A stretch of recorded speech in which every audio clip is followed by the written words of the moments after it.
అదే విధంగా పవన్ కళ్యాణ్ గారి దృష్టికి నేను అనేక సందర్భాల్లో తీసుకెళ్ళింది మన తెనాలి పట్టణంలో మన నియోజకవర్గంలో ఏ విధంగా గంజాయి భయంకరంగా విస్తరించిందో, లా అండ్ ఆర్డర్ లేకుండా ఎంత దుర్మార్గంగా ప్రవర్తిస్తున్నారో మీ అందరూ చూశారు.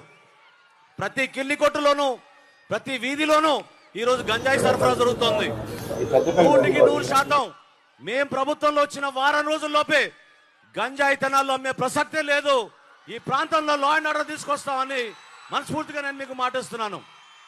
మరి ఎమ్మెల్యే గారు మనోహర్ సార్ కూడా మొన్న మేము మర్యాదపూర్వకంగా కలిసినప్పుడు ఈ గంజా అనేటువంటిది తెనాలి కాన్స్టిట్యున్సీలో కూడా ఎక్కడ ఉండకూడదు, మీరు పోలీసు కూడా ఇప్పటి వరకు బాగా చేశారు, అయినా కూడా ఎట్టి పరిస్థితుల్లో గంజా అనే ఒక ముమ్మరిని మొత్తం కూడా కాన్స్టిట్యున్సీలో నా కాన్స్టిట్యున్సీలో ఉండడానికి వీల్లేదని కూడా అందరినీ కూడా